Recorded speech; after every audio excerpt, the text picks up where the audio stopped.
सुप्रभात बच्चों। मैं आपको इससे पहले वसंत के 3 पाठ आपको अब तक पढ़ा चुकी हूँ। पहला ध्वनि, दूसरा लाख की चूड़ियाँ और तीसरा बस की यात्रा। तो जरा थोड़ा अपन उसकी पुनरावृत्ति कर लेते हैं, रिवीजन कर लेते हैं आज। तो मैं तीनों पाठों के आपको सार बताऊंगी, सारांश उसका, ठीक है, जिससे कि आपको अच्छे से समझ में आ जाएगा। तो ध्वनि का सार ले लेते हैं। सबसे पहले ध्वनि कविता सूर्यकांत त्रिपाठी निराला द्वारा रचित है। इस कविता के माध्यम से कवि मनुष्य को जीवन में निराश न होने की प्रेरणा देते हैं। मनुष्य को जीवन में आगे बढ़ने के लिए कई कठिनाइयों का सामना करना पड़ता है ना, कठिनाइयों का सामना। ऐसे में व्यक्ति को हार नहीं माननी चाहिए। कवि ने अपने उत्साह के माध्यम से फूलों, पत्तियों व कलियों में नव जीवन की कल्पना की है, मतलब नए उत्साह, नया जीवन, उसकी कल्पना की है। वे कहते हैं यह अंतिम समय नहीं है, अभी तो उनके जीवन रूपी वन में वसंत रूपी खुशियों का आगमन हुआ है। अपने जीवन के इस वसंत काल में वे प्रत्येक कली को सहर्ष नाचते हुए देखना चाहते हैं। वे वसंत ऋतु में अलसाई कलियों व अपने सपनों से भरे हुए हाथ को फेरकर उसमें असीम प्रेरणा व्याप्त करना चाहते हैं, जिससे वे सदा खुश रहें। अर्थात वे मनुष्य के जीवन में जोश और उमंग का संचार करना चाहते हैं। इस पाठ का सार आपको समझ में आया। उसके बाद अब मैं आपको बता रही हूँ पाठ लाख की चूड़ियाँ का सार। पाठ लाख की चूड़ियाँ के लेखक हैं कामता नाथ जी। उसमें होता यह है कि लेखक अपने मामा के गांव हर साल बहुत चाव से जाते थे, क्योंकि वहां पर बदलू उसे सबसे अच्छा व्यक्ति लगता था। बदलू काका मनिहार था। चूड़ियाँ बनाना उनका पैतृक पेशा था। वह लाख की चूड़ियाँ बनाता था।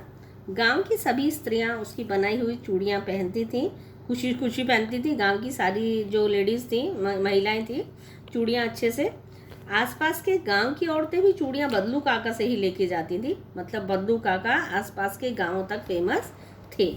वह चूड़ियाँ बेचने के लिए वस्तु विनिमय पद्धति का सहारा लेता था। शादी विवाह के लिए वह चूड़ियों का मुँहमांगा दाम लेता था। कांच की चूड़ियों से उसे सख्त नफरत थी। वह स्वभाव से बहुत विनम्र और सीधा साधा था। लेखक के पिता का स्थानांतरण एक दूसरे शहर में, स्थानांतरण मीन्स ट्रांसफर होना, जिसके कारण वह एक लंबे समय तक अपने मामा के गांव न जा सका। कौन? लेखक। और न ही बदलू से मिल पाया। लेखक बालपन में बदलू द्वारा बनाई लाख की गोलियों के चाव में गांव जाता था, परंतु अब बड़ा होने पर उसे इसमें कोई रुचि नहीं रह गई।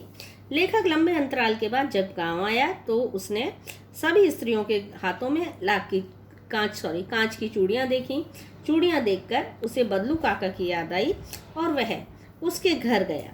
लेखक ने देखा कि बदलू काका का शरीर ढल चुका है और उन्हें खांसी भी है। उसकी गाय भी बिक चुकी है और लाख की चूड़ियों का काम भी चौपट हो गया है, परंतु बदलू के मन की व्यथा उसके चेहरे पर नहीं झलक रही थी। बदलू न ही परिस्थिति के सामने झुका, न ही उसने हार मानी। उसका व्यक्तित्व कांच की चूड़ियाँ जैसा नहीं था जो आसानी से टूट जाए। इस कहानी के द्वारा लेखक यह संदेश देना चाहते हैं कि हमें विपत्ति के समय हार नहीं माननी चाहिए, क्योंकि सुख दुख तो एक सिक्के के पहलू हैं। बच्चों, लाख की चूड़ियाँ पाठ से आपको संदेश क्या मिला है लेखक के द्वारा? कि हमें विपत्ति में कभी भी हार नहीं माननी चाहिए। सुख और दुख तो हर व्यक्ति के जीवन में चलते ही रहते हैं। अब मैं आपको 2 पाठों का सार बता दिया। अब मैं आपको पाठ 3 बस की यात्रा का सार बताती हूँ। तो पाठ बस की यात्रा श्री हरिशंकर परसाई द्वारा रचित एक व्यंग्य कथा है। इस कहानी में उन्होंने एक रोचक बस यात्रा का वर्णन किया है। कहानी में 5 मित्रों ने अपने गंतव्य तक पहुंचने के लिए जो बस पकड़ी वह पुरानी व जर्जर स्थिति में थी। मैंने पाठ में आपको पहले भी बताया था, बस की कंडीशन बहुत ख़राब थी। लोग उस बस में सफ़र करने से कतराते थे, मतलब वो सोचते थे कि इस बस में सफ़र करने को ना मिले हमको, लेकिन जब मजबूर हो जाते तो फिर उस बस में सफ़र करते थे। लेखक ने भी बस को वृद्धावस्था में देखा तो सोच में पड़ गया, बस चलती भी है या नहीं। बस कंपनी के हिस्सेदार ने, जो स्वयं भी उस बस में सफ़र कर रहे थे, लोगों को विश्वास दिलाते हुए कहा, यह बस पुरानी और अनुभवी है, तुम्हारा अपने बच्चों के समान ख्याल रखेगी। इंजन स्टार्ट होते ही पूरी बस में उसका शोर समा गया। बस की स्थिति इतनी जर्जर थी कि प्रत्येक हिस्सा अलग अलग हिल रहा था। तालमेल तो था ही नहीं। लेखक यह समझ नहीं पा रहा था कि वह सीट पर बैठा है या सीट उस पर बैठी है। अचानक बस रुक जाती है और पता चलता है कि पेट्रोल की टंकी में छेद हो गया है। अब तो समय से मंजिल पर पहुंचने का हमारा सपना टूट चुका था। कौन बोल रहा है? लेखक और उनके मित्र सोच रहे हैं। यही नहीं, यात्रा में आने वाले सुंदर प्राकृतिक दृश्य भी हमें हमारे दुश्मन लग रहे थे। ऐसा लग रहा था कि बस किसी पेड़ से न टकरा जाए। बस की गति इतनी धीमी थी कि पीछे चलने वाला हर वाहन आगे निकलता जा रहा था। कुछ दूर जाने पर बस का टायर फट गया।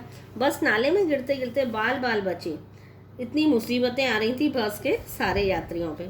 सभी यात्री तो किसी मजबूरी के कारण बस में यात्रा कर रहे थे, पर बस कंपनी के हिस्सेदार के प्रति हमारे मन में श्रद्धा थी। सब कुछ जानते हुए भी वह बस में यात्रा तो कर ही रहे थे, लोगों का हौसला भी बढ़ा रहे थे। और अब तक हमने भी बस की वास्तविक स्थिति को अपना लिया था। वह सब कुछ भगवान पर छोड़ धैर्यपूर्वक बैठ गए थे, जैसे कि घर में बैठे हों। बच्चों, मैंने आपको ये तीनों पाठों का सार दूसरी बार आपको अच्छे से बता दिया है, तो आपको अच्छे से मैंने जो बोला है उसको सुनना, तीनों पाठों के सार को, तो आपको प्रश्नोत्तर भी अच्छे से याद होंगे और प्रश्नोत्तरों को समझने में भी आपको आसानी होगी। धन्यवाद।